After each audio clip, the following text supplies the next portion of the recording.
Hi friends, எல்லோரும் எப்படி இருக்கீங்க? எல்லோரும் நல்லா இருக்கீங்கன்னு நினைக்கிறேன். இந்த வீடியோவில் வாழ்க்கையை பற்றி சில கருத்துக்களை நான் உங்களுக்கு சொல்ல போகிறேன். ஓகேயா? இந்த வீடியோ வந்து கோவளம் பீச்சில் எடுத்தது. ஓகே, எல்லோரும் பார்த்து மகிழுங்க. ஓகே, இப்போ நம்ம வீடியோக்குள்ளே போகலாம் ஃப்ரெண்ட்ஸ். கஷ்டம் யாருக்குங்க இல்லை இந்த உலகத்தில்? கஷ்டத்துக்கு பிறகு இன்பம் நிச்சயமாக இருக்கும்.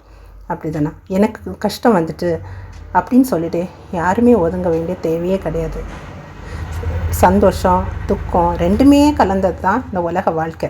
அதில் இந்த கஷ்டம் ஆயிட்டுன்னு சொல்லிட்டு ஒரு ஓரமாக இருக்காமல், ஒரு இரவில் கஷ்டம் இருந்துச்சுன்னா மறுநாள் காலையில் சந்தோஷம் நிச்சயமாக இருக்கும். அப்போது நம்ம என்ன செய்யணும்னா கழிக்க வேண்டியது அந்த இரவை தான். ஸோ கஷ்டம் வந்துட்டு அப்படின்னு ஒதுங்க வேண்டிய தேவையில்லை. கஷ்டம், இன்பம், துன்பங்கள் எல்லாம் கலந்தது தான் வாழ்க்கை. அது இல்லைன்னா வாழ்க்கைக்கு ஒரு ஹாப்பினஸ் இருக்காது, ஒரு சந்தோஷம் இருக்காது. அப்போ தான் நிறைய விஷயங்களை நம்ம அண்டர்ஸ்டாண்ட் பண்ண முடியும்.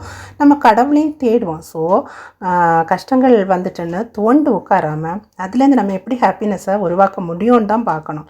ஸோ அதுக்கு நம்ம என்ன பண்ணணும்னா ஒரு பொறுமையாக இருந்து அடுத்த ஸ்டெப்பை நோக்கி போகணும். அப்படி தானே? ஒரு இரவில் கஷ்டம் இருந்துச்சுன்னா மறுநாள் காலையில் சந்தோஷம் இருக்கும். நம்ம கழிக்க வேண்டியது அந்த இரவை தான். கஷ்டம் வந்ததும் தோண்டு உட்காந்துடக்கூடாது. தோண்டு உட்காராமல் இன்பத்தை நோக்கி நடபயணத்தை மேற்கொள்ளும். வெளிச்சம் சரியான நேரத்தில் நம்முடைய பாதையின் இறுதியில் இருக்கும். ஓகே, அதை பார்க்குற வரைக்கும் போய்கிட்டே இருக்கணும். வெளிச்சத்தை பார்க்குற வரைக்கும். ஒரு மரம் ஆகணும், அதில் பழம் கிடைக்கணும்னா அதுக்கு ஒரு காலம் இருக்குது. அப்படி தானே? மரம் வளரவும் ஒரு காலம் இருக்குது, அதில் பழம் கிடைப்பதற்கும் ஒரு காலம் இருக்குது. ஒரு விதை போட்டவன் ஒரு மரம் வளர்வதற்கு பழம் கிடைப்பதற்கு எவ்வளோ காலம் காத்திருக்கணும்? அதுபோல் தான் வாழ்க்கை. சப்ஸ்கிரைப் பண்ணி